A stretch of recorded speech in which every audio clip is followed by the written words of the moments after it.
Hello everyone, আসসালামু আলাইকুম। সবাই কেমন আছো? আশা করি সবাই অনেক অনেক ভালো আছো। আমিও আলহামদুলিল্লাহ আজকে মোটামুটি ভালো আছি।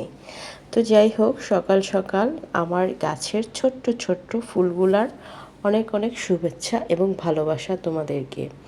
আশা করছি যে যেখান থেকেই বসে আমার ব্লগটি দেখছো সবাই অনেক ভালো আছো, সুস্থ আছো। যদি ইউটিউব চ্যানেল থেকে আমার ব্লগটি দেখে থাকো প্লিজ লাইক অ্যান্ড সাবস্ক্রাইব। আর যদি ফেসবুক পেজ থেকে আমার ব্লগটি দেখে থাকো তাহলে পেজটি ফলো করে দিবে। তো যাই হোক, এদিকে সকাল সকাল উঠে আমার ফুলগুলো দেখছিলাম, সাদা গোলাপি, তারপর হচ্ছে কমলা কালার, তারপর বাকি গাছগুলাও দেখছিলাম। তো যাই হোক, কে কে ঘুম থেকে উঠে গাছ দেখো সেটা আমাকে অবশ্যই জানাবে।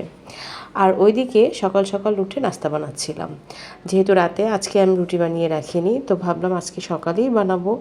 তো সকালে উঠে আগে ছেলেকে স্কুলে দিয়ে আসছি অবশ্য, দিয়ে আসার পরে রুটিটা বানাতে বসেছি, যেহেতু ওর বাবা অফিসে যাবে। আর বৃষ্টির দিন, তো ভাত টাত খেতে ভালো লাগবে না, বর্ষাকাল যেহেতু। তো সকাল সকাল আমি রুটি বলতে পরোটা বানাচ্ছিলাম, এবং সাথে যে আমরা হালুয়াটা করি, নর্মাল হালুয়াটা, সেটাই করব। তো যাই হোক, সকালে আজকে কে কী খেলে সেটা অবশ্যই জানাবে। খিচুড়ি খেয়েছো কি না, না ভাত খেয়েছো, না রুটি খেয়েছো, না পরোটা খেয়েছো, নাকি অন্য কোনো নাস্তা করেছো, সেটা আমাকে জানাতে পারো। তো যাই হোক, সকালে কিন্তু একটু বৃষ্টি ছিল, আবার একটু রোদ ছিল, মানে ওয়েদার তেমন একটা ভালো ছিল না, মোটামুটি ভালোই ছিল, আবার খারাপও ছিল। তো যাই হোক, তোমাদের এখানে ওয়েদার কী অবস্থা সেটাও আমাকে জানাতে পারো। তো গত ব্লগে যে আপুরা কমেন্ট করেছো, এই যে আশরাফুল ইসলাম নামের আইডি থেকে যে আপুটা কমেন্ট করো, আপুটাকে অনেক অনেক ধন্যবাদ আমাকে এত সুন্দর কমেন্ট করার জন্য। সাথে আরও আপুরা কমেন্ট করো। এখন আমি ভয়েস ওভার দিচ্ছি, যে এখন ওই আপুদের নামটা আমার এখন বলতে পারছি না, দুঃখিত। নেক্সট ব্লগে আমি আপুদের নাম বলবো।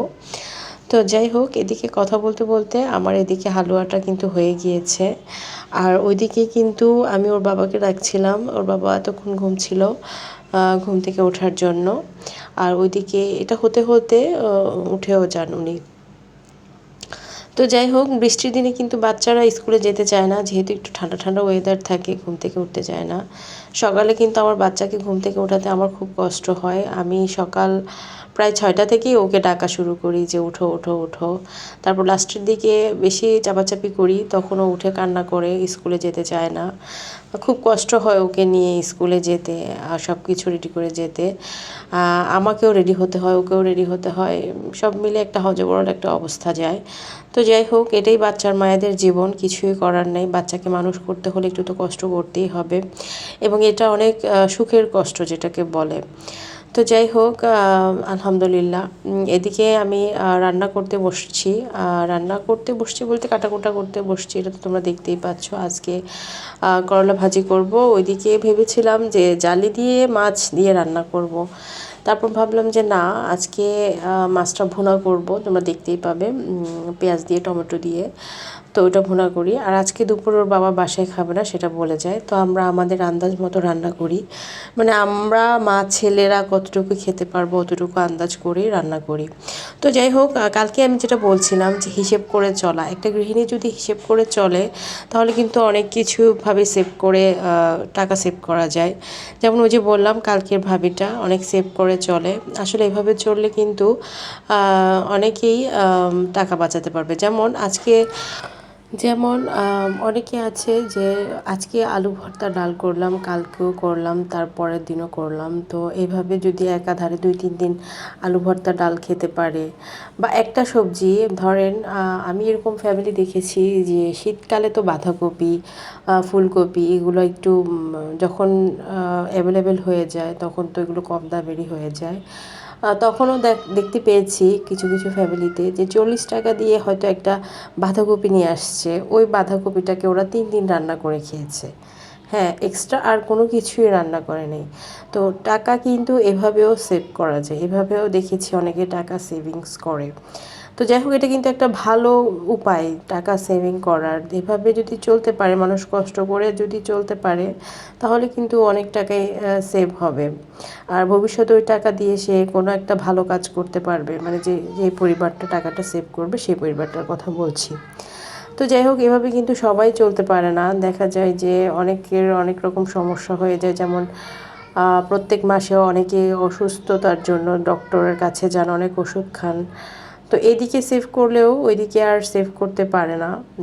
তো সবার লাইফস্টাইল, সবার জীবনধারা এক নয়। তো সবার সাথে সবার জোড়া নয়। তবুও মানুষের চেষ্টা করা উচিত যতটুকু সম্ভব সেভ করে চলা। এতে নিজেরই ভবিষ্যৎ ভালো হবে, নিজেই ভবিষ্যতে ভালো কিছু করে খেতে পারবে। তো যাই হোক, কথা বলতে বলতে আমি এখানে কিন্তু প্রায় দুপুর হয়ে আসছে, বৃষ্টি আসবে আসবে ভাব। তখন একটু বারান্দায় আসি, তখন দেখি যে আমার গাছে এই ফুলগুলো, তো আমি ফুলগুলো তোমাদের সাথে শেয়ার করছিলাম। ওইদিকে কিন্তু বৃষ্টি চলে আসছে, আর এত বৃষ্টি এত বৃষ্টি যে কি বলবো। আজকে দুপুর থেকে যে বৃষ্টি শুরু হয়েছে, একদম রাত 8টা, সাড়ে 8টা বাজে এখন প্রায়, এখনও বৃষ্টি হচ্ছে, বৃষ্টি কমছেই না। তো কীরকম বৃষ্টি হচ্ছে সেটা তোমরা ওই ছাদটার দিকে তাকালে বুঝতে পারবে কী পরিমাণ বৃষ্টি হচ্ছে। তো যাই হোক, তোমাদের এখানের ওয়েদারটা আমাকে জানাতে পারো। আমি যতটুকু জানি সারা বাংলাদেশেই বোধহয় বৃষ্টি হচ্ছে। তো যাই হোক, এখন বর্ষাকাল, বৃষ্টি তো হবেই। তো কথা বলতে বলতে এদিকে অনেক দূর চলে আসলাম। আর যেটা বলছিলাম, তোমরাও চেষ্টা করবে যে একটু সেভ করে চলার। সবাই সব কিছু পারে না, বাট চেষ্টা তো করতে পারো। অযথা বাড়তি খরচ করার কি প্রয়োজন? দেখো, টাকা ইনকাম করা যেমন সহজ উপায়ও আছে, তেমন ইনকাম করা কঠিনও। এত সহজও না টাকা ইনকাম করা। তো যাই হোক, যে যেটা করবে সেটা বুঝে শুনেই করবে। তো সবাই ভালো থাকবে, সুস্থ থাকবে। আল্লাহ হাফেজ।